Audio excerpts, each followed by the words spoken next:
रामकृष्ण हरी. आपल्या सगळ्यांचं स्वागत आहे लोकमान्य मल्टीपर्पज कोऑपरेटिव्ह सोसायटी प्रस्तुत लोकसंवादमध्ये. आजच्या कॉर्पोरेट आणि धक्काधक्कीच्या आयुष्यात आपण रोज चालतोय ते पैसा, पद आणि प्रतिष्ठेसाठी. मात्र लाखो वारकरी आषाढ महिन्यात येऊन फक्त चालतात, धावतात ते त्या पांडुरंगाच्या भेटीसाठी. असं म्हणतात, एकतरी वारी अनुभवावी. आणि हाच अनुभव आज आपण घेणार आहोत हरिभक्त पारायण डॉक्टर भावार्थ देखणे यांच्यासोबत. रामकृष्ण हरी. रामकृष्ण हरी. आपण देहू आळंदीपासून हा सगळा प्रवास आता अनुभवतोय, तुमच्याबरोबर चालतोय असंच मी तुम्हाला मगाशी सांगितलं त्याप्रमाणे. आणि आता आपण पहिल्या मुक्कामापर्यंत पोहोचलेलो. पण पहिल्या मुक्कामाला जाण्याच्या आधी जेव्हा हा पुण्यातनं पहिला टप्पा पार होतो तेव्हा दिवे घाटाची अवघड वाट हा दरवेळेला, आणि एक सगळ्यात महत्त्वाचं म्हणजे सगळ्या पेपरमध्ये एक तो दिवे घाटातला फोटो येतो. आणि तो दिवे घाट जर बघितला तर तो खरंच चालण्यासाठी अवकार नुसतं ड्रायव्हिंग करत जायचं तरी अवघड आहे. तर ही अवघड वाट कशी सोपी होते या माऊलीच्या प्रवासात किंवा या वारीमध्ये, त्याबद्दल तुमच्याकडून ऐकायचं आहे.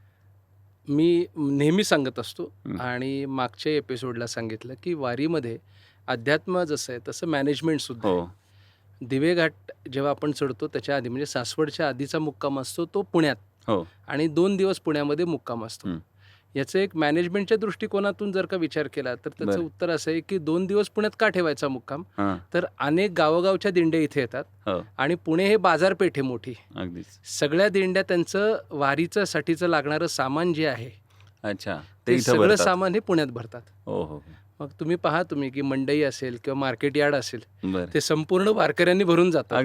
त्यांचे ट्रक तिथे लोड केले जातात आणि त्याच्यानंतर सासवडकडे आपण प्रयाण करतो. आणि सासवडकडे जेव्हा प्रयाण करतो तेव्हा सासवडला पोचायच्या आधी माऊलींची पालखी सासवडला पोचायच्या आधी दिवे घाटाचा टप्पा आहे.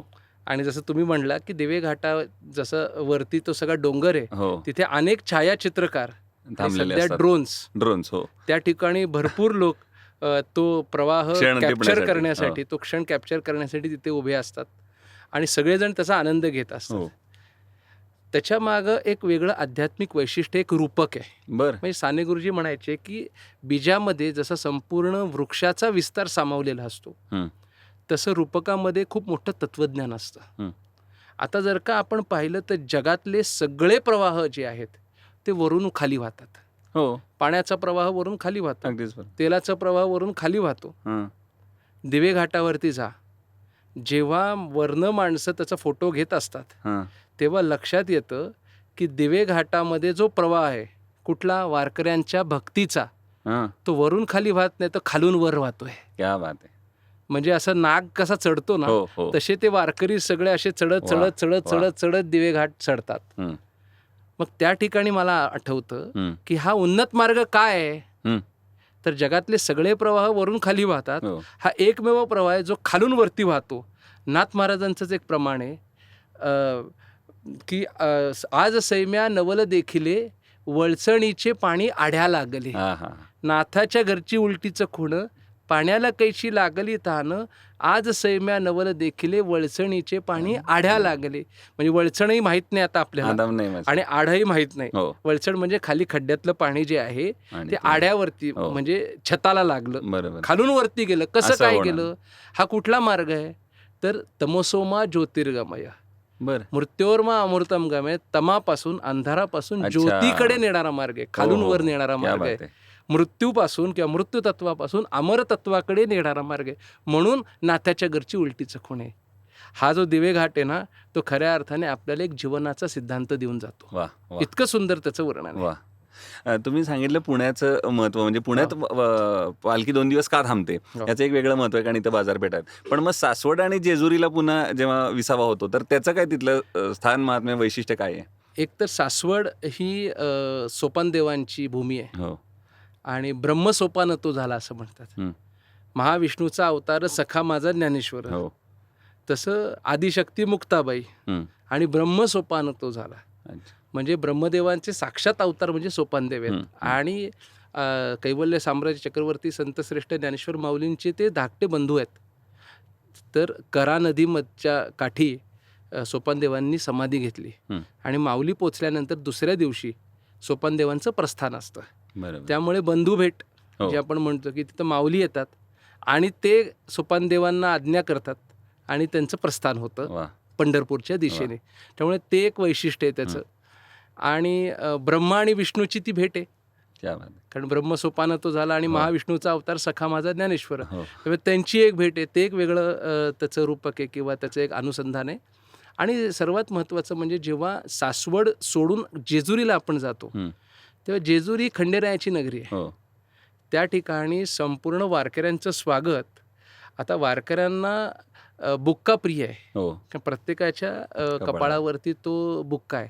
पण त्या ठिकाणी जेव्हा आपण जेजुरीला जातो ना, तेव्हा या भंडाऱ्याची उधळण केली जाते आणि सगळे वारकरी हे त्या भंडाऱ्याने माखले जातात. तुम्ही जर का त्याचे चित्र पाहिलं किंवा फोटोग्राफ तुम्ही पाहिले असतील, तो रथ आणि ते सगळं असं सगळं पिवळं झालेलं असं, अक्षरशः सुवर्ण नगरी तिथं अवतरली आहे. सोन्याची जेजुरी आपण म्हणतो. एक छान असा एक संदर्भ आहे की देवा तुझी सोन्याची जेजुरी, गडाला 9 लाख पायरी. ही सोन्याची जेजुरी. सोन्याची जेजुरी म्हणजे कुठली, तर संपूर्ण भंडाराची उधळण होते आणि त्याच्यामुळे पिवळी ती जेजुरी होते. तो गड पिवळा होतो म्हणून तो सोन्याचा गड दिसतो. मग 9 लाख पायरी आली कुठनं? त्याला एक वैशिष्ट्य वेगळं आहे. आता वारकरी तिथे पोचतो, माऊली तिथे पोचतात, त्याचं एक आध्यात्मिक कारण आहे, एक रूपक आहे, फार सुंदर आहे. देखणे सरांनी ते खूप छान पद्धतीने सांगितलं होतं. म्हणून 9 लाख पायरी आली कशी? देवा तुझी सोन्याची जेजुरी, गडाला 9 लाख पायरी. आता 9 लाख पायरीचा गड किती उंच असला पाहिजे? बरोबर आहे ना? गिरनारला गेलो तर 10,000 पायऱ्या, तो चढताना नाकीनऊ होते, एवढा उंच गड आहे. पण 9 लाख पायऱ्यांचा गड किती मोठा आहे? मग एवढा तर मोठा गड नाही तो. मग 9 लाख दगड आहेत का तिथे? तर दगड बघितले गेले, पण 9 लाख दगडही काही भरले नाहीत. मग 9 लाख 9 लाख 9 लाख 9 लाख ही काय भानगड आहे? तर नाथ महाराजांचं एक सुंदर भारूड आहे, त्याच्यात मध्ये हा संदर्भ आपल्याला बघायला मिळतो. नाथ महाराज म्हणतात, अहम वाग्या सोहम वाग्या प्रेम नगारा वारी, सावध होनी भजनी लागा देव करा कैवारी. देवा तुझी सोन्याची जेजुरी, देवा तुझी सोन्याची जेजुरी, आत्मनिवेदन भरीत रोडगा, निवतिलो हारोहारी, एका जनार्दनी धन्य खंडेराय त्यावर कुंच्या वारी. म्हणजे काय? हा खंडोबा जो आहे किंवा हा खंडेराय जो आहे तो आत्मनिवेदनाच्या अवस्थेला जाऊन पोचलेला आहे. बरोबर. म्हणजे आत्मनिवेदन अवस्था ही भक्तीची सर्वात शेवटची अवस्था आहे. सांगितलंय ना आपल्याला की श्रवणम कीर्तनम विष्णू, स्मरणम पादसेवनम, अर्चनम वंदनम दास्यम, सख्यम आत्मनिवेदनम.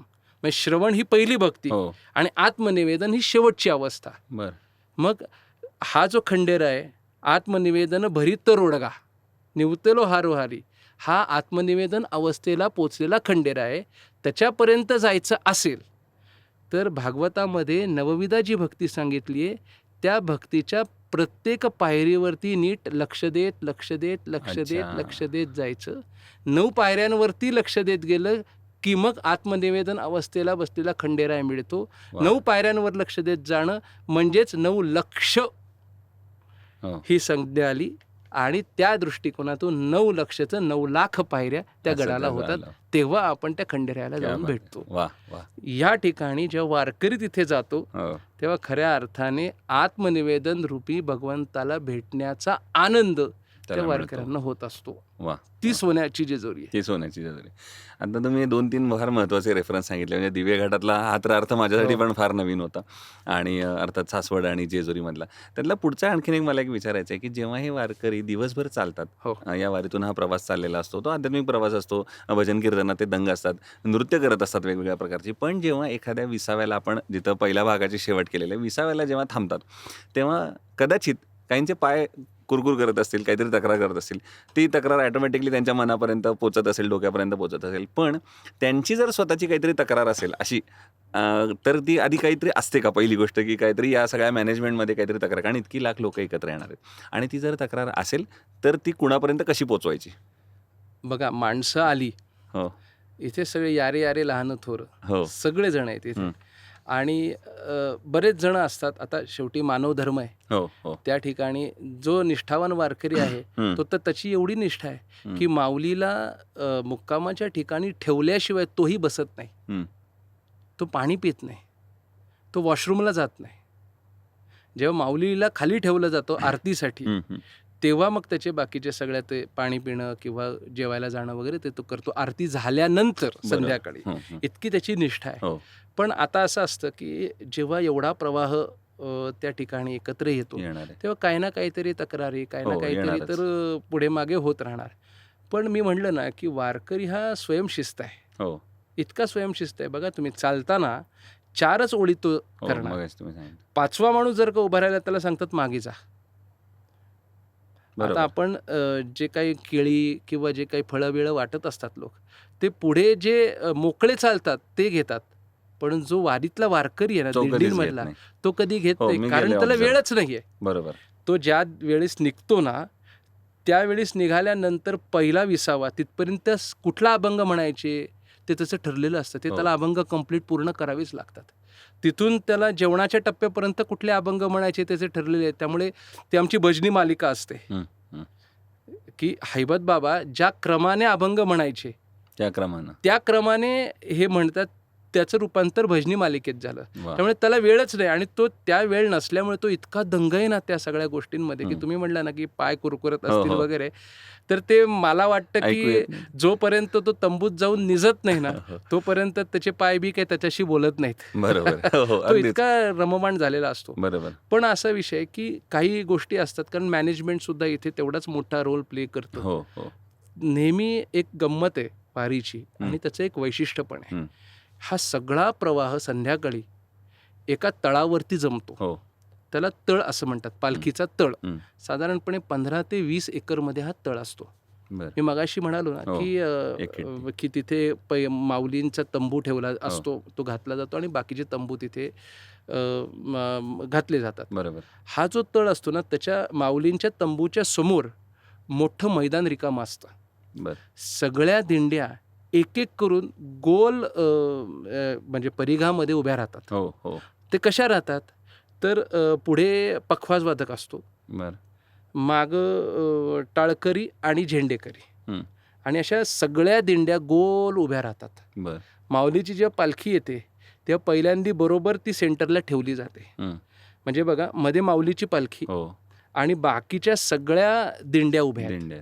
त्या दिंड्या हरिनामाचा गजर करतायत. हो पुढे पखवाज वादक पखवाज वाजवत आहेत, मागे टाळकरी टाळ वाजवत आहेत, झेंडेकरी नाचतायत. म्हणजे कितीचा केवढा मोठा समुदाय हो. हा एका तळावरती तिथे असेंबल झालेला असतो. हो आता इतकं विहंगम दृष्टी असतं, अतिशय सुंदर. आणि ती सगळी पालखी आणली जाते. पालखी आणल्यानंतर जे चोपदार असतात त्यांच्या हातात चोप आहे, हो जे संपूर्ण वारीचं नियंत्रण त्यांच्या हातामध्ये असतं. एवढे लोक भजन गात असतात, टाळ वाजत असतात, पखवाज वाजत असतात. सगळ्यांचं लक्ष त्या चोपाकडे असतं. बरं. तो जो चोपदार आहे त्याच्या हातामध्ये चोप म्हणजे काठी, चांदीची काठी असते, त्याच्याकडे असतो. हो तो चोपदार हे म्हणून आरोळी देतं आणि वरती तो चोप करतो. जेव्हा चोपदार वरती चोप करतात, एका क्षणामध्ये पिनड्रॉप सायलेंट झालेला असतो. एका क्षणात. म्हणजे तिथं टाळ वाजत नाही, म्हणजे अक्षरशः पिनड्रॉप सायलेन्स. क्या. आणि पिनड्रॉप सायलेन्स झाल्यानंतर ज्यांची तक्रार असेल, अच्छा. मला पाणी मिळालं नाही, वाहतुकीमध्ये खूप अडथळे आले, चालताना अडथळे आले वगैरे वगैरे वगैरे, ज्या दिंडीची तक्रार असेल ती दिंडी फक्त टाळ वाजवते. हो हो हो म्हणजे तक्रार कशी नोंदवायची तर टाळ वाजवून. मग चोपदार त्या दिंडीपर्यंत जातात, त्यांना विचारतात काय तक्रार आहे.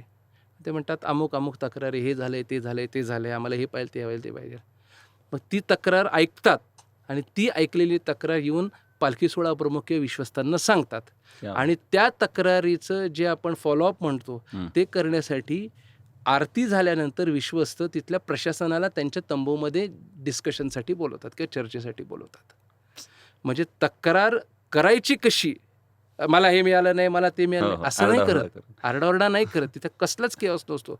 तक्रार सुद्धा सनच्छित पद्धतीने, सुंदर पद्धतीने ती नोंदवायचं काम हे अशा ह्या दिंड्या करतात. म्हणजे हे एक वेगळेपण आहे त्याचं. आणि प्रत्येकाचं लक्ष, जसं त्या अर्जुनाचा नजर त्या पक्षाच्या डोळ्याकडे होती, तसं प्रत्येकाची नजर ही त्या चोपदारांच्या चोपाकडे असते. इतकी सुटसुटीत मॅनेजमेंट या ठिकाणी होते. क्या बात आहे. मला आणखीन एक त्याच्यातलं एक तुम्ही जेव्हा सांगत होता तेव्हा डोळ्यासमोर जो सीन मला उभा राहिला तेव्हा एक मोठं ऑर्केस्ट्रेशन असलेलं आपण जर ऑर्केस्ट्रा बघितला हो. तर तिथं सुद्धा मॅनेजमेंट करण्यासाठी प्रत्येकाच्या हो. कानामध्ये ते हेडफोन्स असतात आणि त्याच्यानंतर मग त्यांना ते सिंक होत असतं हो. आणि इथं इतकी हजारो लाखो लोक त्या एका ॲक्शनवर सगळेजण सिंक होतात. म्हणजे हा तर म्हणजे काय म्हणतो ती वेगळी पॉवर आहे त्याच्या म्हणजे सगळ्यामध्ये. शेकडोनी प्रोटोकॉल्स आहेत वारीमध्ये.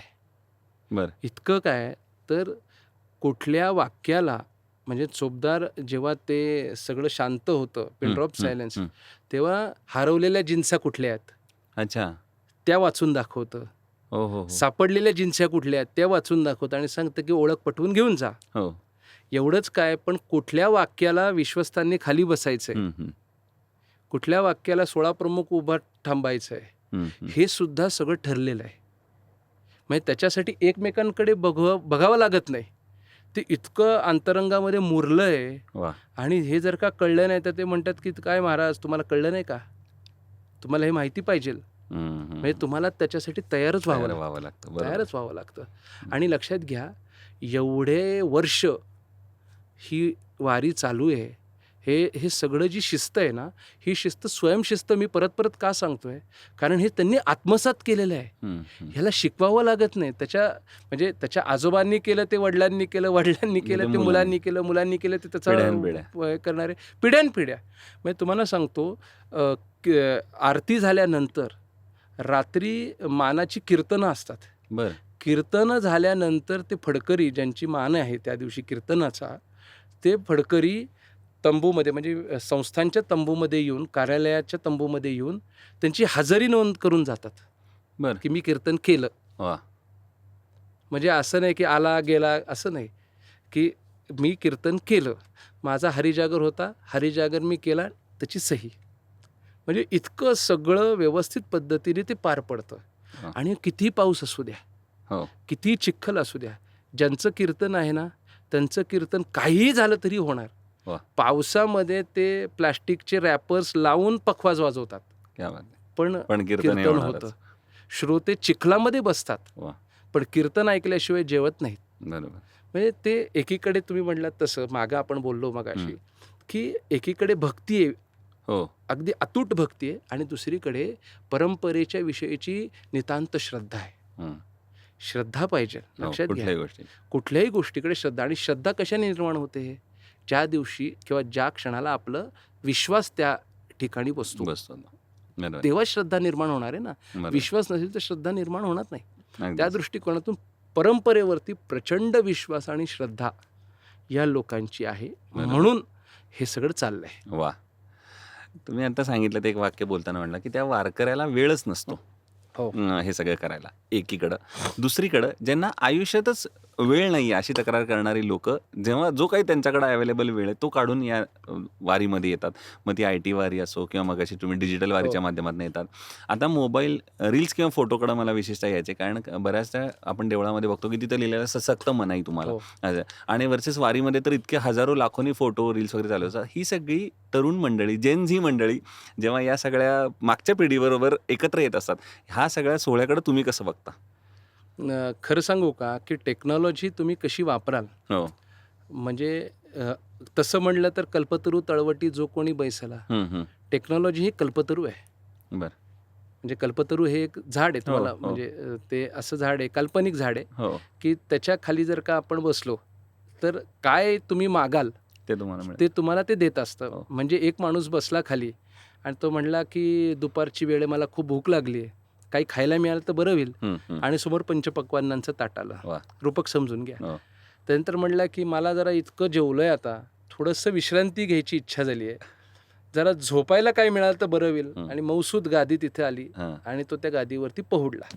तसा पहुडला आणि वरती पाहिलं तर त्या कल्पतरूला नारळासारखी फळं लगडली होती. आणि मनामध्ये विचार आला, एवढी मोठी फळं आहेत, चुकून वारा व्हायला आणि एखादं फळ तुटलं झाडापासनं तर ते माझ्या डोक्यात बिक्यात पडलं तर, आणि पुढचं काय झालं ते मी सांगत नाही. टेक्नॉलॉजी तशी आहे. म्हणलं तर कल्पतरू आहे आणि म्हटलं तर टेंगुळ पण आणू शकते. बरोबर. कुठे ती सीमित ठेवायची हं, हं. आणि कुठे कसा त्याचा वापर करून घ्यायचा हे फार महत्त्वाचं आहे. वा. आज तुम्ही पाहिलं तर वारी खऱ्या अर्थाने ग्लोबल झाली. याचं हो. कारण काय आहे? तर हं. रील्स आहेत. हो. हो, अगदी बरोबर. Facebook असेल, Instagram असेल, लाखो करोडो लोकांपर्यंत ते लाखो पोहोचलं. करोडो लोकांपर्यंत वन क्लिकमध्ये ती जातीये. हो. आणि अन्यथा जे लोक आता अमेरिकेमध्ये आहेत, जे लोक कुठं ऑस्ट्रेलियामध्ये बसलेले आहेत हो. किंवा घरी बसून सुद्धा अगदी. मीडियाच्या माध्यमातून अतिशय उत्तम पद्धतीने वारी प्रत्यक्ष पद्धतीने पाहता येते. हो, हो, हो. पूर्वी फक्त प्रिंट मीडिया असायचा. बरोबर. दुसऱ्या दिवशी बातमी यायची की हो. आज वारी या ठिकाणी, आज हे रिंगण झालं हो, वगैरे. हो, हो. आता लाईव्ह वारी दिसतीये, वा. लाईव्ह रिंगण अगदी, दिसतंय, अगदी. प्रत्यक्ष पद्धतीने सहभागी होता येते. म्हणजे ज्यांना चालता येत नाही, जे वयोवृद्ध आहेत त्यांनाही अनुभवता येतं. आणि अगदी. दुसरी महत्त्वाची गोष्ट 30 सेकंदामध्ये हो. 30 सेकंदामध्ये वारकरी व्हायचा फील सुद्धा घेता येतो. या. हे रील्सचं एक महत्त्व आहे. हो. तो सगळा सार तुम्हाला कळतो त्याच्यात हां. जसं. पण होतं काय की बरेच जण फक्त रील्स काढण्यासाठीच वारीत येतात. एक्झॅक्टली. बरेच जण म्हणजे निष्ठावान नव्हे, हो. पण जेनझीच्या माध्यमातून हो. माझं त्यांना एवढीच विनंती राहील की त्यांनी रील्स काढावेत. हं, 30 सेकंद हं. म्हणजे असं आहे, अब्राहम लिंकन जे होते हं, हं. त्यांनी अमेरिकेच्या त्यांच्या संसदेमध्ये 15 मिनिटाचं भाषण केलं. हं, हं. तेव्हा पत्रकारांनी विचारलं, 15 मिनिटाचं भाषण तुम्ही केलं, याच्यासाठी तुम्ही किती दिवस अभ्यास केला किंवा किती अभ्यास केला? ते म्हणले 15 मिनिटाचं भाषण करायला मी जवळजवळ 2 महिने अभ्यास करत होतो. बरं. अरे म्हणले 2 महिने 15 मिनिटाच्या भाषणासाठी, आणि तुम्हाला जर का 2 तास भाषण करायला लावलं तर तुम्ही किती अभ्यास कराल? हो. ते म्हणले 15 मिनिटं. हां. जेव्हा कमी बोलायचं असतं, वा. संक्षिप्त बोलायचं असतं, तेव्हा अभ्यास जास्त लागतो. क्या बात. लक्षात घ्या. आणि जेव्हा आगळपगळ बोलायचं आहे ना, मग काय इकडच्या तिकडच्या शिळोप्याच्या गप्पासुद्धा त्या ठिकाणी मारता येतात. तसं मी नेहमी म्हणतो, अनेक लोक म्हणतात की 30 सेकंदाचं रील तुम्हाला काय वाटतं का? म्हणजे असे विनोद पण येतात, हा रील स्टार नाही तर रिअल स्टार आहे वगैरे हो, वगैरे. हो. तेव्हा माझ्या असं म्हणायचं आहे मला की 30 सेकंदाचं तुम्हाला रील बनवायचं आहे ना, हो. 30 सेकंदाचं रील बनवण्यासाठी तुम्हाला तेवढा अभ्यास करणं गरजेचं आहे. त्या परंपरेचा अभ्यास. तेव्हा तुम्ही त्याचा फनेल इफेक्ट काढून बरोबर. पाहिजेल तेवढंच घेऊ शकता. क्रक्स त्यातला काढायचा. त्याचा क्रक्स काढणं खूप अवघड आहे. आणि हो. तो क्रक्स काढायचा असेल तर तुम्हाला त्या परंपरेचा पहिला अभ्यास केला पाहिजे, बरोबर. त्या विचार प्रवाहाचा अभ्यास केला पाहिजे, त्या संप्रदायाच्या ठेवणीचा अभ्यास केला पाहिजे. बरोबर. तेव्हा तुम्हाला ते जमेल. म्हणजे तो कल्पतरू का? हो. जेव्हा तुम्ही अभ्यास करून अशी रील्स बनवाल, बरोबर. तेव्हा खऱ्या अर्थाने ते रील ग्लोबल झाल्यानंतर त्याचा ग्लोबलायझेशनच्या माध्यमातून किंवा वारी ग्लोबल करण्याच्या माध्यमातून त्याचा नक्कीच फायदा होणार. बरोबर. आणि ते केलंय त्यांनी. म्हणजे हो, हो. अनेक ठिकाणी मला परदेशातून सुद्धा माझे काही रील्स, अनेक रील्स हं. जे माऊलींची पूजा करताना, वा. कारण लक्षात घ्या तो तंबू लहान असतो, हो. 10-12 लोक फक्त तंबूत थांबू शकतात. थांबू शकतात. हं. त्या ठिकाणी जेव्हा आमचं शूटिंग होतं सगळं, आणि दररोज ती माऊलींची पाद्यपूजा आणि त्याचा व्हिडिओ बाहेर जातो, तेव्हा हजारो लाखो लोक तो पाहतात. बरोबर. कारण तो आणि सोहळा त्यांना प्रत्यक्ष अनुभवायला मिळत नाही. माऊलीची त्यांनी सेवा केली किंवा माऊलींचा अभिषेक त्यांनीच केला अशी त्यांची वा, भावना वा, असते. वा. हे शक्य कशामुळे झालं? तर हे मीडियामुळे झालं, रील्समुळे झालं. त्यामुळे त्यांचे खूप खूप आभार आहेत खऱ्या अर्थाने. नक्कीच. त्या संतांच्या वचनातनं ते छोटे छोटे जाता जाता जे चिमटे काढलेले असतात ते तुमच्या शब्दात चांगले मिळत आहेत मला. त्यामुळे त्याची मजा येते. पण तुम्ही ज्या कल्पवृक्षाचं आता उदाहरण दिलं त्यातलंच पुढचं मला, की जे मनात आणाल ते होतं. हो. आजकालची पिढी एका वेगळ्या प्रकारच्या या कामाच्या तणावामुळे नैराश्यात गेलेली आहे. आणि या वारीच्या निमित्तानं का होईना या नैराश्यातून बाहेर पडण्यासाठी, कारण ते मनातलं नैराश्य आहे, कारण ते त्यांनी मनात आणले आणि म्हणूनच ते झाले. हो. तर मग अशा ठिकाणी अशा वेळेला वारीमधनं या कल्पवृक्षाच्या माध्यमातून कसं त्यातून बाहेर पडता येईल? एक लक्षात घ्या, पूर्वी काही लोकांना ताण नव्हते का? हं. होतेच ना. हो. तसं पाहिलं तर गरिबीच होती. हं. फार काही पैसे नव्हते, सुखसुविधा नव्हत्या, तरी सुद्धा माणसं आनंदी होती. हो. याचं सर्वात महत्त्वाचं कारण म्हणजे ते एकत्र राहत होती. हं. हं. एकत्र कुटुंब पद्धत हो. होती. हो. नंतर पुण्यासारख्या ठिकाणी जर का पाहिलं तर वाडा संस्कृती होती. हो. मुंबईसारख्या ठिकाणी चाळ संस्कृती होती. हं. एकमेकांची सुखदुःख वाटून घेतली जायची. बरोबर. तुला आज आनंद वाटला ना, काहीतरी तुझ्या आयुष्यामध्ये आनंदी घटना घडली, हं. तर लोक जायचे आणि तो आनंद एकमेकांबरोबर ते साजरा करायचे. बरं. दुःखामध्ये सुद्धा त्याच्या घरी जर का चूल सहानुभूती पेटली नाही तर देणारी. माझ्या घरी सुद्धा ती मी कशी पेटवायची अशी एक भावना निर्माण असायची. त्यामुळे एक क्लस्टर इफेक्ट असायचा, देवाणघेवाण. एकत्र काम हो. करायचे, एकत्र कुटुंब असायचं सगळं. सर्वात महत्त्वाची गोष्ट, नैराश्य केव्हा येतं? जेव्हा आपलं अंतरंग आपल्याला उलगडून कोणाला सांगता येत नाही ना आणि हो. आपले मनातले विचार मनामध्येच दाटले जातात किंवा दाबले जातात, तेव्हा नैराश्य येतं. म्हणजे पंढरपूरला मला एक छान प्रसंग आठवतो, नक्कीच. की हा प्रसंग खूप रेलेव्हंट आहे. हं, मी हं. जे काही सांगतोय त्याला, की पूर्वी पंढरपूरला ज्या दानपेट्या असायच्या ना, हो. त्या दानपेट्यांमध्ये काही चिठ्ठ्या मिळायच्या बरं. आणि त्या चिठ्ठ्यांमध्ये असं लिहिलेलं असायचं, म्हणजे काही लोक दान टाकायचे, काही गूळ टाकायचे, काही लोक धान्य टाकायचे, तसं काही चिठ्ठ्याही टाकायचे. बरं. आणि चिठ्ठ्या जेव्हा उघडल्या जायच्या आणि वाचल्या जायच्या, हं, तेव्हा हं. त्या चिठ्ठ्यांमध्ये लिहिलेलं असायचं, पांडुरंगा पांडुरंगा, हं. माझी सासू खूप द्वाड आहे रे, बरं. मला सासुरवास करते. सगळा सासुरवास घेऊन तुझ्या चरणापाशी आलेले, तुझ्या चरणावरती तो टाकणार आणि सुखरूप होऊन पुन्हा सासरी जाणार. क्या बात आहे. पांडुरंगा पांडुरंगा, माझा सासरा खूप खाष्ट आहे रे, हो. मला उपाशी ठेवतो. उपास घेऊन एकादशीला आलेली आहे, बरं. आता द्वादशी सोडण्यासाठी पुन्हा सासरी चालली आहे. वा. म्हणजे पांडुरंग हा, म्हणजे साने गुरुजी म्हणायचे ना, की पांडुरंग आहे तरी कोण? हो. तर पांडुरंग हा महाराष्ट्राच्या जनशक्तीचा मुकाध्यक्ष आहे. क्या बात आहे. वा. तो उभा आहे, तो काही बोलत नाही, हो. पण सगळं काही करतो. हो. तसं पांडुरंग हा एक व्यासपीठ होतं, हं, हं. त्याच्याशी हितगुज करायच्या त्या, बरोबर. सांगू सुखदुःखाच्या गोष्टी त्या सांगायच्या. हं, हं. तसं आज सुखदुःखाच्या गोष्टी सांगायला माणसंच राहिलेली नाहीत. हं. कारण न्यूक्लिअर कुटुंब झालं, हो, हो. प्रत्येकजण इतका आत्मकेंद्री झाला आणि आत्मकेंद्रीपणाचं आणखीन एक छोटं वर्जन म्हणजे हातात मोबाईल आला. हो. त्याचं आयुष्य हे मोबाईल पुरतंच सीमित झालं. मग लोकांशी बोलायचा संबंधच राहिला नाही. बरोबर. लोकांशी बोलला नाही तर अंतरंग उलगडणार कसं? ते विचार बाहेर येणार कसे? नाहीतर ते दाटले जाणार, अगदीच. त्याचा उपसर्ग होणार. वारीमध्ये गेल्यानंतर खरं सांगायचं तर मुळात आपला इगो जातो पहिला. हो, तुम्ही सांगितलं. एकमेकांशी संवाद. आता कसं आहे की आपण सगळे एकाच प्लॅटफॉर्मवरती झालोत. हो. म्हणजे तो सगळेच जो- माऊली झालेत. सगळे माऊली झालेत. हं.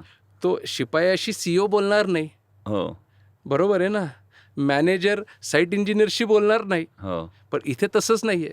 इथे CEO सुद्धा माऊली आहे, हो. इथे शिपाई सुद्धा माऊली आहे, बरोबर. चहा देणारा पण माऊली आहे, चहा पिणारा पण माऊली आहे. त्यामुळे आपोआपच ना संवादाचा एकच प्लॅटफॉर्म तयार होतो एक्झॅक्टली. आणि एकमेकांशी संवाद साधत साधत, माऊली कुठले आहेत तुम्ही, कसे आहेत, काय सांगायचं आहे, आज पाऊसच झाला नाही, पण माऊलीची कृपा, आलो तसंच.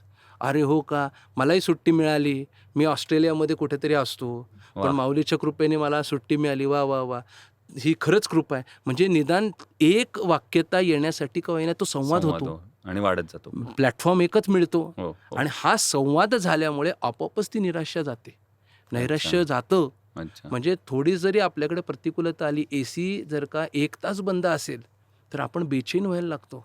तिथे AC नाही आणि काही नाही, हो, हो. पूर्ण सूर्य आणि बरोबर. संपूर्ण ते ऊन आणि पाऊस वारा. बरोबर. पण तेव्हा त्रास होत नाही, कारण तो त्रास जसा मला झालाय हं. तसा 5 लाख लोकांना होतोय. बरोबर, बरोबर. बरोबर आहे ना. ते जे पाण्याची जे काही तुषार पडलेत पावसाचे, हो, हो. त्यांनी मी जसा आनंदित झालोय तसे 5 लाख लोक आनंदित झाले. ही हो. जी भावना आहे ना, समान. ही भावना समानतेची, सर्वानुभूती, समत्व, असंगत्व, अभेदत्व, निर्मलत्व जाणून असं म्हणतात. वा. तसं सर्वानुभूती, समत्व इथं निर्माण होतं आणि या समत्वाच्या भावनेतून एकमेकांशी संवाद होतो. आणि संत साहित्य कशासाठी आहे तर वाद जावा, संवाद. संवाद घडावा आणि संवादातून सुसंवाद प्रस्थापित व्हावा, वा. ह्याच्यासाठी संत साहित्य आहे. वा. म्हणजे इथं बोलल्याने हं. माणसांमधलं तर नैराश्य जातच, हो. माणसं तर बोलायला लागतात, पण माऊली पुढचं सांगतात, ब्रह्माचा अबोला फिटावा, हं. अद्वैत तत्व तो भेटावा, हा मंत्र देखिला कणवा वेदे बापे. या ठिकाणी अबोल झालेलं ब्रह्म सुद्धा गडगडा बोलायला लागलं क्या बात आहे. आणि ब्रह्म बोलायला लागलं की परब्रह्म डोलायला लागतं. कशामुळे? हा मंत्र देखिला कणवा. कुठला मंत्र आहे तर वारीच्या वाटेवर असणारा राम कृष्ण हरी हा मंत्र आहे. 3 शब्द. 3 शब्द आहेत. त्यामुळे ब्रह्म बोलायला लागलं तर किती दगड असला तरी तो माणूस नक्कीच बोलणार, बरोबर. ही आपली भावना असते आणि त्यामुळे नैराश्य राहतच नाही, ते निघून जातं. वा. तुम्ही आता या माऊलींमधले, वारकऱ्यांमधले तुम्ही सगळ्या गुणांबद्दल सांगताय किंवा वारीमध्ये आपण जेव्हा सहभागी होतो, तेव्हा तुमच्यातले हे सगळं आपण जे निघून जातं आणि जे चांगलं ते राहतं आणि तेच घेऊन आपण पुढे जातो. यातला एक शेवटचा कारण आता आपण त्या पुढच्या टप्प्यांवर येतो. आता मी अशा टप्प्यावर आलेलो आहे, की आता पंढरपूर जवळ दिसायला लागलेलं आहे. हो. पण ती मनात अधीरता आहे. आज आपण एकीकडे म्हणतो, की माणसांमध्ये पेशन्स राहिलेला नाहीये. हो. आणि माझ्यामध्ये एक पॅरलली वारकऱ्यांमध्ये एक राहिलेलं असतं, की आता तो पेशन्स सुटत चाललेला असतो, की आता ते समोर दिसतंय. तर याचं सगळ्याचं वर्णन तुमच्याकडनं ऐकायचं आहे, जेव्हा त्या शेवटच्या टप्प्यावर आहेत आणि आता पंढरपूर दिसायला लागलेलं आहे इतक्या दिवसानंतर. तर ते सगळं वर्णन तुमच्याकडनं ऐकायचं आहे. 2 मिश्र भावना आहेत. हं. एक तर आता पांडुरंगाची भेट होणार आहे हो. आणि दुसरी भावना आता वाटचाल संपणार आहे. हां, हां. दोन्ही भावना तशा म्हणल्या तर कॉन्ट्राडिक्टरी आहेत. हो, अगदीच. कारण वाटचाल संपल्याशिवाय पांडुरंगाची भेट नाही बरोबर. आणि पांडुरंगाची भेट झाली की वाटचाल संपणारच आहे. हं, तशा कॉन्ट्राडिक्टरी आहेत. पण दोन्ही भावना पॅरलली इथं जातात. हे त्याचं वैशिष्ट्य आहे. हं, हं, वारीचं वैशिष्ट्य काय? हं. साध्य मिळणारे याचा आनंद आहे, बरोबर. पण साधना संपणारे याचं दुःख आहे. हं. आणि दुसरं काय, तर ही साधना केली ह्याचा आनंद आहे. आणि आता पांडुरंगाचं दर्शन झाल्यानंतर हं. पुढं काय? हो. आता वारी करण्यासाठी पुन्हा 1 वर्ष थांबावं लागेल, याचं कुठेतरी दुःख आहे. दुःख आहे. म्हणजे हे सगळं जेव्हा पाहतो ना, तेव्हा हे तसं म्हणलं तर फार क्लिष्ट आहे, कॉम्प्लेक्स आहे. अगदीच. हे मनोभावना कॉम्प्लेक्स आहे, पण वारकऱ्यांनी ती सहजरित्या अवगत केली आहे. हं, हं. हे सहजरित्या अवगत केली आहे. म्हणून वारीत जाताना ते साध्य मिळणार याचा आनंद आहे, पण साधना संपतीये याचं याचं कुठेतरी दुःख दुःख निश्चितच असतं. पण हे कितीही असलं तरी शेवटी पुढे तुकाराम महाराज म्हणतात, हं, हं. एका ठिकाणी धावा नावाचं एक त्यांचं रूपक आहे. बरं. तर तुका म्हणे धावा पुढे पंढरी विसावा. वाह! म्हणजे पंढरपूरला जाताना अलीकडे धाव्याचा असा रस्ता आहे, असा खाली उतार स्लोप आहे. आहे, उतार आहे. हं, त्या ठिकाणी वारकरी आल्यानंतर ते धावत सुटतात. हं, हं, कारण हं. तिकडनं तुकाराम महाराजांना कळस दिसला होता पांडुरंगाचा. हं, हं. ते धावत सुटले. हो, हो. तसं वारकरी धावत सुटतात. इतकी ओढ लागली पांडुरंगाला अगदीच, भेटायची. अगदीच. कारण इतक्या दिवस चालत तुला भेटण्यासाठी आलो आणि आता तू मला दिसतोयस, हो, तू माझ्या परिघात आलेला आहेस. त्यामुळे लोक असे पळत सुटतात, बरोबर. वारकरी पळत सुटतात त्या हं. धाव्यांसाठी. त्यामुळे ही एक भावना आहे ना, ती सगळी अशी मिश्र भावना त्यांच्या मनामध्ये असते, बरोबर. की ते प्रेम जे 18-20 दिवस अनुभवलं, हं, हं. ते प्रेम कुठेतरी आता परत वर्षभर त्याच्यासाठी थांबावं लागणार. बरोबर. आणि दुसरं ज्याच्यासाठी हे प्रेम आहे हो, ते परब्रह्म दिसणार आहे, क्या बात आहे. ते परब्रह्म भेटणार आहे. म्हणजे वाह! काही ठिकाणी तर असं आहे की एक सुंदर ओवी आहे. हं. पंढरपूर परगणा, पंढरपूर परगणा, देवाच्या दरवाजाला सोन्याचा पाळणा. हलवा ग सयानो, हं. हलवा ग बायानो, परस रामाला मी गुंतिले कामाला. या ओवीमध्ये ती बाई पुढे सांगते, हं. पंढरपूरच्या शिववरी, पंढरपूरच्या शिववरी, कळस देखिला पिवळा, त्यामध्ये माझा सावळा. आहाहा! पंढरपूरच्या शिववरी, कळस देखिला आपोआप, त्यामध्ये माझा मायबाप. वाह! म्हणजे त्या पंढरपूरला जाऊन त्याचं दर्शन घ्यायचंय. बरोबर. मग दर्शन नाही झालं हं, तरी सुद्धा पंढरपूरच्या शिवेवरी कळस देखिला पिवळा, हं. त्यामध्ये माझा सावळा आहेच की. क्या बात आहे. इतका आनंद ते घेतात. म्हणजे वाह! ह्या सगळ्या भावना हं. त्यांच्या असतात. म्हणजे मी खरं सांगू का, वारकऱ्यांसारखं लिबरल कम्युनिटी दुसरी कुठली नाही. सगळ्यासाठी ते समयाशी सादर व्हावे अगदी बरोबर. अशा अवस्थेत ते असतात. बरोबर. तुम्ही सांगितलं त्याप्रमाणे हा वारीचा प्रवास आहे आणि तो जास्त आनंददायी आहे. कारण त्याची भेट झाल्यानंतर तुम्ही म्हटलं तसं पुढं काय? हो. आता भेट तर झालीच. पण तो प्रवास जास्त महत्त्वाचा आहे. त्यातलं मगाशी तुम्ही बोलताना असं सांगितलंत, की ती जी भेट होते, दर्शनापेक्षा भेट म्हणू आपण, ती अगदी 2-3 सेकंदाची असते. हो. पण त्या ज्याच्यासाठी इतके दिवस चाललोय आपण, जेव्हा ते 2 सेकंद दर्शन होतं, तेव्हा आपोआप डोळे मिटले जातात. ते डोळे मिटल्यानंतरची वारकऱ्यांची अवस्था, त्यांच्या मनातले काय भाव असतात ते एक. आणि जेव्हा जसं तुम्ही मगाशी सांगितलं, की इथे लाखो लोक जे जाऊ शकत नाहीत, आपल्या घरात नसतात, तेव्हा ते डोळे मिटून त्या पांडुरंगाला कसं भेटू शकतात? हा सगळा आटापिटा जो आहे हं. तो कुठेतरी आज आपण संसारामध्ये सुद्धा बघतो, व्यवहारामध्ये सुद्धा बघतो, की आपल्याला सुद्धा एक अधिष्ठान असलं हं. तर आपले व्यवहार सुद्धा चांगले होतात, हं. आपलं आयुष्य हे सुखकर होतं. बरोबर. तसं वारकऱ्यांचं अधिष्ठान काय तर पांडुरंग आहे. हो. की सांगू सुखाची या गोष्टी हं. त्याला सुखदुःखाच्या गोष्टी सांगण्यासाठीचं मगाशी सांगितलं तसं संपूर्ण सर्वस्व कोण आहे? कृष्ण माझी माता, कृष्ण माझा पिता, हो. बहीण बंधू चुलता, कृष्ण माझा सर्वस्व कृष्णच आहे. हो. तसं सर्वस्व वारकरी आहे. हं. माझी आजी म्हणायची, मला 2च गोष्टी माहिती आहेत, ज्ञानोबा आणि तुकोबा. वा. ह्याच्याशिवाय मला जगच नाही. बरोबर. आणि पांडुरंग त्याचा अधिष्ठाता आहे. हो हो. म्हणजे तो जो आहे त्या संप्रदायाचा पूर्णपणे हं. इतकी ती भक्ती. आणि पांडुरंगाकडे गेलात तुम्ही, हं. एक तर वैशिष्ट्य असं आहे, कुठल्याही देवाकडे पाहिलं तर आपल्याला वाटतं देवा माझ्यावरती कृपा करावी, हं. मला हे मिळत नव्हतं ते तुझ्या कृपेने व्हावं, ते मिळावं, हे करावं, ते करावं. पांडुरंगाकडे गेल्यानंतर डोळे आपोआपच मिटले जातात. हो. त्यामुळे डोळे मिटल्यानंतरनं पांडुरंगाला काही विचारावं असं वाटतच नाही. बरं. की एवढंच म्हणतो की पंढरीचा वारकरी वारी चुकवणे दिहारी, मला काय द्यायचं आहे एवढंच दे की तुझी वारी कधी चुकून देऊ नकोस. बरोबर. म्हणजे तो जो आनंद आहे ना की त्याला भेटण्यामध्येच आनंद आहे. अगदी बरोबर. म्हणजे एक लक्षात घ्या. आणि याच्यामध्ये संत साहित्याचं फार मोठं योगदान आहे. हं. हं. कसं तर संत होते हो. म्हणून पांडुरंगाकडे कसं बघायचं ही दृष्टी आपल्याला मिळाली. वा. उदाहरण सांगतो. हं. सुंदरते ध्यान उभे विटेवरी, करकटावरी ठेवोनिया. हे आम्हाला कोणी सांगितलं? संतांनी सांगितलं हो, म्हणून हो. ते कळलं. हं. राजस सुकुमार मदनाचा मदनाचा पुतळा, रवी शशिकळा लोपली हा राजस सुकुमार मदनाचा पुतळा आहे. हो हो. त्याच्याकडे त्या पद्धतीने बघायचं हे कोणी सांगितलं? आम्हाला संतांनी सांगितलं. बरोबर. म्हणजे खऱ्या अर्थाने आमचं हँड होल्डिंग संतांनी केलं हो. आणि तिथपर्यंत घेऊन गेले. म्हणजे मला असं वाटतं की वारकरी संप्रदाय एकमेव संप्रदाय असा असेल की ज्या ठिकाणी संतांनी आम्हाला देवाचं दर्शन कसं घ्यायचं वा. आणि देवाकडे कसं पाहायचं हे हे शिकवलं आहे. वा. मग तुम्ही जे म्हटलात ना की देवाकडे पाहिल्यावर काय भावना असते, हो. जी संतांची भावना तीच सर्वसामान्य वारकऱ्यांची भावना. वा. वा. की मला ज्ञान मिळालं, हं. हं. ती ज्ञानमूर्ती आहे, ती योगमूर्ती आहे. तुझ्याकडे पाहिल्यावर मला बाकी काही नको. बरोबर. भगवंता माझी भक्ती फळाला आली हं. हं. आणि मला माझ्यातलं ज्ञान, आत्मज्ञान जे आहे, बरोबर. स्वरूपस्थितीचं जे ज्ञान आहे, आतमध्ये डोकावून मी पाहिलं. देवा एवढा सगळा प्रवाहातून तू मला इथपर्यंत आणलं. या प्रवाहातच मला जे जे भेटे भूत ते ते मानिजे भगवंत, हा भक्तियोग निश्चित जाणं माझा माऊली म्हणतात. बरोबर. जी जी माणसं भेटतात त्यांनाच देव म्हणा, देव माना, त्यांच्यातलंच देवत्व शोधा आणि त्या देवत्वाच्या प्रति लीन व्हा. हे मला वारीने शिकवलं आणि त्यातलाच एक भाग तुझं दर्शनही झालं. वा. इतकी साधी सोपी भावना त्यांची असते. क्या बात.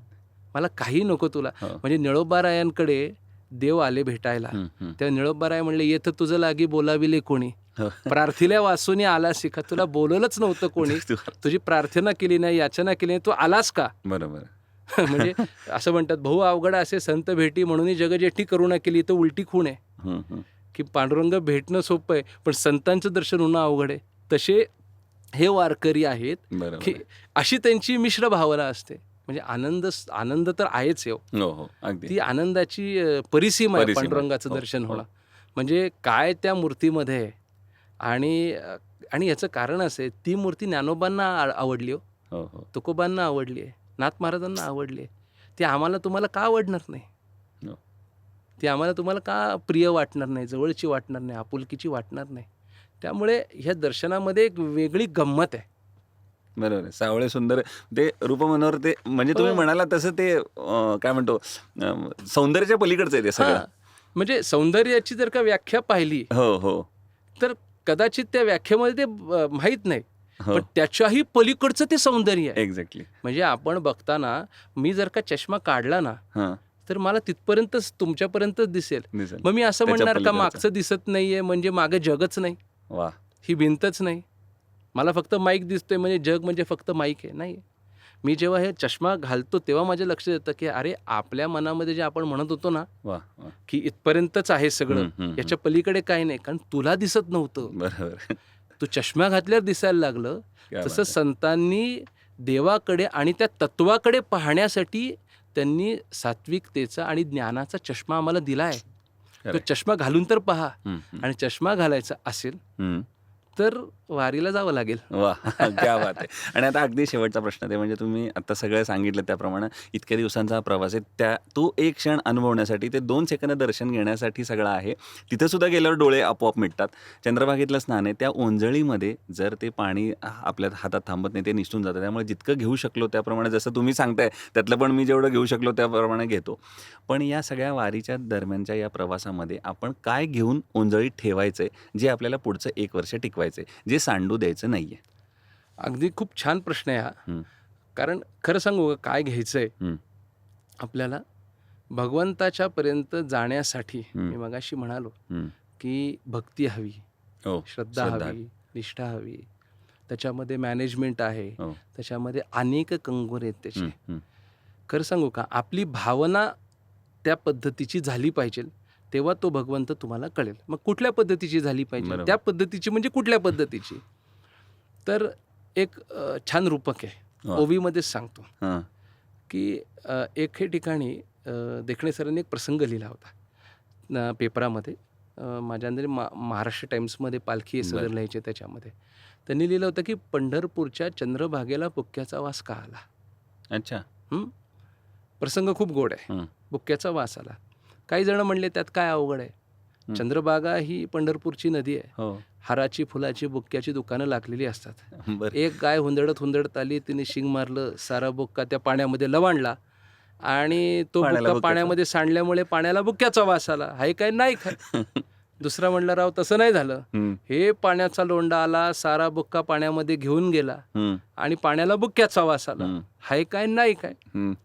आता हे सगळं अनुभवत असताना त्यांच्या लक्षात आलं ही उत्तरं बरोबर आहेत, बरोबर. पण तशी ही सरकारी उत्तरं आहेत. हं, हं. त्यामध्ये गोडवा नाही आहे. बरोबर. मग गोडवा पाहण्यासाठी त्या मराठवाड्याच्या बायका हं. अतिशय सुंदर ओव्या गात जातात. बरं. म्हणजे पंढरपूरच्या हो, हो. वाटेवरती चप्पल हातात धरलेली, वास्तविक ती घालायला पाहिजे, हो. पण ते हातात धरून चालतात. हं. स्वतःचं बाचकं बुचकं असं डोक्यावर असतं आणि सुंदर ओव्या गात जातात. त्या ओव्यांमधनं तसं उत्तर मिळालं की पंढरपूरच्या चंद्रभागेला बुक्क्याचा वास का आला? हं. आणि अतिशय गोड उत्तर मिळालं.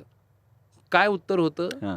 तर रुक्मिण धुन धुती देवा विठ्ठलाचा झगा, रुक्मिण धुन धुती देवा विठ्ठलाचा झगा, अबीर बुक्क्याचा ग वास सुटला चंद्रभागा. वाह! म्हणजे लक्षावधी वारकऱ्यांनी प्रेमाने पांडुरंगाच्या अंगावरती बुक्का व्हावा, वाह! बुक्क्याने माखलेला अंगरखा रुक्मिणीने चंद्रभागेमध्ये धुवायला आणावा, हां. तो अंगरखा चंद्रभागेमध्ये बुडवावा आणि चंद्रभागेला बुक्क्याचा वास यावा. सुंदर.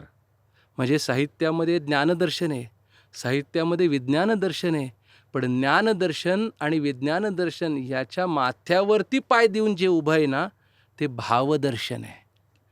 जोपर्यंत तुम्ही वारीकडे भावदर्शनाच्या माध्यमातून पाहत नाही, हं, हं. का भावतोची देव देवतोची भाव, नाथ महाराज म्हणतात. भगवंताला पाहायचं आहे ना, त्या ठिकाणी मनात भाव भाव ठेवा. हो. ती श्रद्धा म्हणजे काय नेमकं? तो भाव आहे. निष्ठा म्हणजे काय? भाव आहे.